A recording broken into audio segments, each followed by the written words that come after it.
হরে কৃষ্ণ বন্ধুরা, সবাই কেমন আছো? আশা করছি তোমরা সবাই ভালো আছো, আমরাও ভালো আছি। আজকে আবার একটা নতুন রেসিপি নিমকির রেসিপি নিয়ে চলে এলাম। আর আমি আরেকদিন বানিয়েছিলাম, সেদিনে তোমাদের সঙ্গে শেয়ার করতে পারিনি, সেই জন্য আমার সেইগুলো বাড়ন্ত হয়ে গেছে। আবার আজকে একটা দেখানোর জন্য আমি তোমাদের সামনে চলে এলাম। তো একদম খুব কম সময়ের মধ্যে তাড়াতাড়ির মধ্যে আর খাস্তা নিমকি একদম কিভাবে বানাতে হয়, তো সেইটাই অতি সহজেই বানাতে পারবে তোমরা, যে কোনো সবাই বানাতে পারবে আর কম উপকরণ দিয়ে। তো সেইটাই আমি তোমাদের সঙ্গে শেয়ার করব।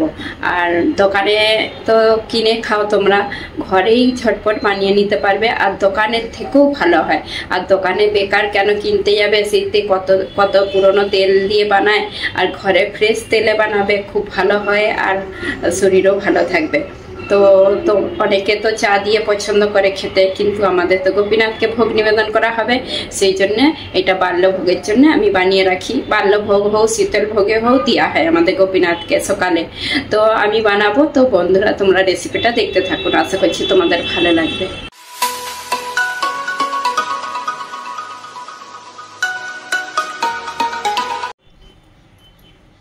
হরে কৃষ্ণ বন্ধুরা, আজকে আবার একটা নতুন রেসিপি নিয়ে চলে এলাম। আর এই যে তোমাদেরকে দেখাবো নিমকি কিভাবে খুব কম সময়ের মধ্যে আর কম খরচের মধ্যে আর এক বাটি ময়দা নিয়ে এইটার এক ভর্তি নিমকি বানাতে পারবে। এক ভর্তিরও বেশি হয়ে যেতে পারে। তো আমি সেইটাই তোমাদের সঙ্গে শেয়ার করব, আর খুব কম সময়ের মধ্যে হয়ে যায় আর খুব কম উপকরণ দিয়ে। তো আমি এই যে এক বাটিকে কম একটু ময়দা নিয়ে নিলাম, আর খুব খাস্তা হয় আর খুব সুন্দর টেস্টও ভালো হয়। তো সেই জন্য আমি তোমাদের সঙ্গে এটা শেয়ার করছি। আর একদিন আমি বানিয়েছিলাম, সবাই বলছে খুব ভালো হয়েছে, তো আমি বলি তোমাদের সঙ্গে তাহলে শেয়ার করে নিই একটু। আজকেও বানাবো, আর সেইটাও গোপীনাথের বানিয়েছিলাম, তো সেইটাও শেষ হয়ে গেছে, তো আমি বলি বানিয়ে নিই একবার, তোমাদের সঙ্গেও শেয়ার করে নেব। তো এই যে ময়দা নিয়ে নিচ্ছি এক বাটি, আর লবণ নিয়ে নিলাম, আন্দাজ মতন লবণ দিলাম, আর দিয়ে দেবো এই যে কালো জিরে মধ্যে এগুলো বলে মগরেলাও বলে, কালো জিরেও বলে। তো আমি কালো জিরাটা এক চামচে, এটা এক চামচ নয়, হাফ চামচ হবে, তো এইটা দিয়ে দিলাম। তো এইটা আরো খাস্তা করার জন্য আর একদম সফট হবে আর খাস্তা হবে, তার জন্য আমি দিয়ে দেবো এর মধ্যে এক চুটকি খাবার সোডা। এই যে খাবার সোডা নিয়ে নিলাম এক চুটকি, সব কিছু আন্দাজ মতন দিয়ে দিলাম। এখন দিয়ে দেব, এগুলো ভালো করে মিশিয়ে নিচ্ছি আগে, তারপরে আন্দাজ মতন তেল দিয়ে দেব। আর তেল নিয়ে নেবো, এখানে আমি আন্দাজ মতন তেলটা দিচ্ছি, আমার আন্দাজ মতন। আর তেলটা দিয়ে ভালো করে মাখাবো, আর মাখিয়ে মুঠো করে দেখবো যে ভালো করে মুঠো করা যাচ্ছে কিনা। যদি না হয় আবার একটু তেল দিয়ে দেবো। তো তোমাদেরকে সেইটাই দেখাবো যে মুঠো হচ্ছে কি না হচ্ছে। তো আরো তেল লাগবে।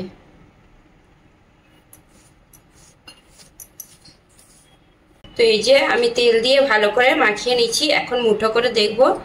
এই যে এরকম হয়েছে, ভাঙলে এরকম হচ্ছে, তো ভালো করে মুঠো করা যাচ্ছে। তা এখন আমি অল্প অল্প জল দিয়ে এটা মাখিয়ে নেব। খুব টাইট করে মাখাতে হবে, এটা লুচির মতন মাখালে হবে নি, এটা একটু টাইট থাকবে, লুচির যেরকম আটা মাখানো হয় তার থেকে টাইট থাকবে। অল্প অল্প জল দিয়ে মাখিয়ে নেব।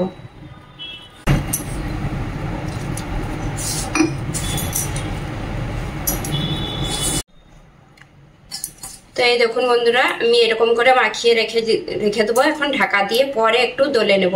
তো এটা এরকম শক্ত শক্তই মাখিয়েছি, একটু পরে আর একটু নরম হয়ে যাবে, ঢাকা দিয়ে রাখলে একটু নরম হয়ে যাবে, সেই জন্য একটু শক্ত করেই মাখিয়ে রাখলাম। আর এখন ঢাকা দিয়ে রেখে দেবো, পরে এটা মল্লিকা একটু দলে দেবে। তো বন্ধুরা, এখানে আমি 10 মিনিটের মতন ঢাকা দিয়ে রেখেছিলাম। আর এই যে ময়দাটা ঠিক এরকম হয়েছে, শক্তই আছে, কিন্তু আর একটু ভালো করে দলে নিতে হবে।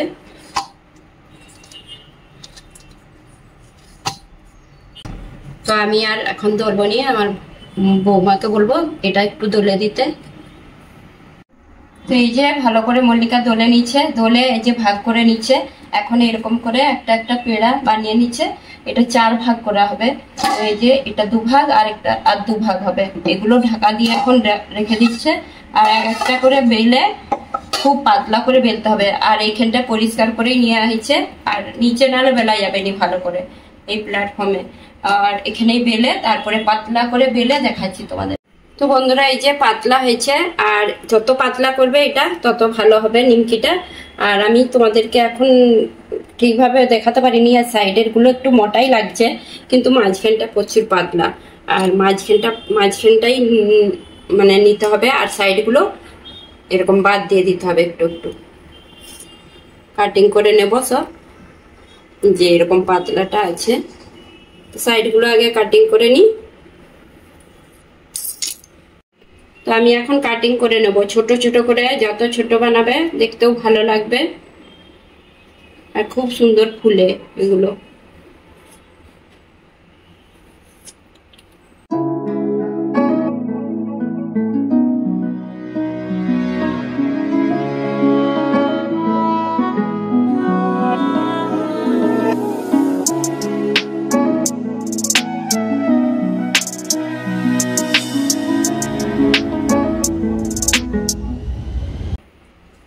তো তোমাদেরকে এই যে তুলে দেখাচ্ছি কিরকম হয়েছে।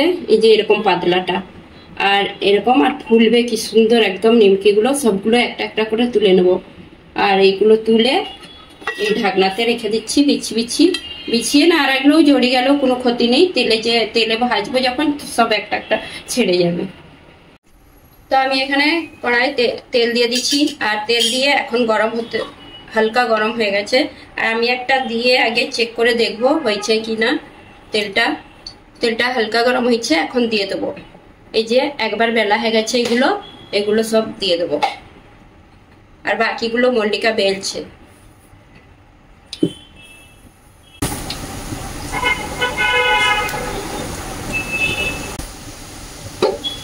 পাতলা। তো আমি এখন এই যে খুন্তি করে ভালো করে নাড়াচাড়া করে নেব। তারপরে গ্যাসটা মিডিয়াম করে ভাজবো।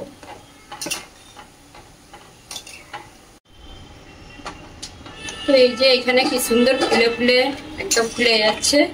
আর এরকম ঠিক হচ্ছে। আর নিমকিগুলো খুব সুন্দর হচ্ছে। খুব কম সময়ের মধ্যেই ভাজা হয়ে যাবে। আর একটু হয়ে গেলেই আমি তুলে নেবো এগুলো। এইদিকে আমি ভাজছি, আর মল্লিকা আমাকে বেলে দিচ্ছে কাটিং করে।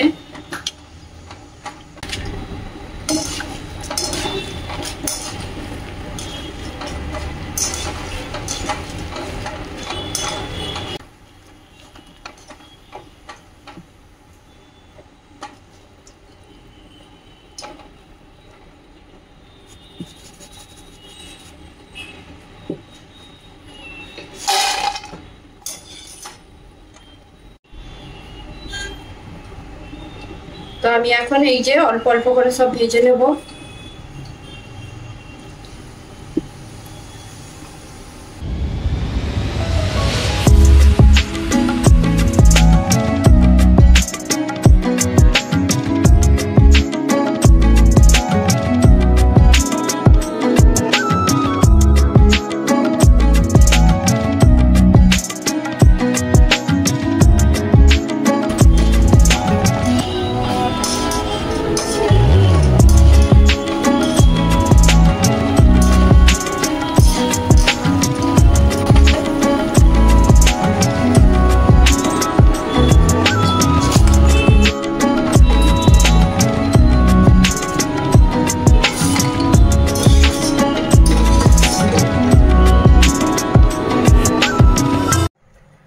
এই দেখুন বন্ধুরা, এইটাতেই মাখিয়েছিলাম 1 বাটি ময়দা নিয়ে।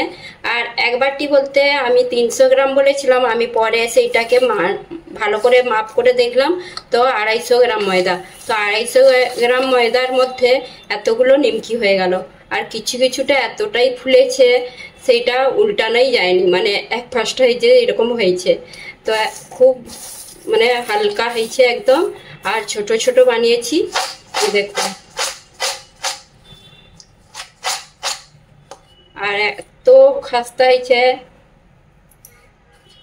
গরম তো আছে, এখন ভাঙা যায়নি, এই প্রচুর গরম এখন।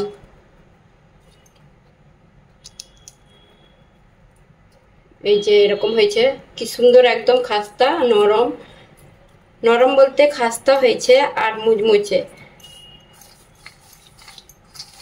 এগুলো অনেক দিন রয়ে যাবে, ডাব্বায় করে রেখে দিলে এগুলো অনেক দিন রয়ে যায়। তো আমাদের যখন তখনই বানানো হয়, আর কম কম করে অল্প অল্প বানাই। তো বেশি করে বানিয়ে কিছু লাভ নেই, সেই বেশি যে মানে অনেক দিন রাখলে কি একটু তেলটা হয়ে যায়। তো ফ্রেশ বানানোই ভালো। তো বন্ধুরা, তোমরাও এইভাবে বানাবে নিমকি, আর খুব কম সময়ের মধ্যে হয়ে যায়, তাড়াতাড়ির মধ্যে হয়ে যায়। আর ময়দা আর কিছু লাগবে না বেশি, তো তেল, ময়দা আর কালো জিরে, তো এইটার মধ্যেই সব এতগুলো হয়ে গেল নিমকি। তো তো বন্ধুরা, তোমাদের যদি এই নিমকি রেসিপিটা ভালো লেগে থাকে, লাইক, কমেন্ট, সাবস্ক্রাইব করবেন। হরে কৃষ্ণ।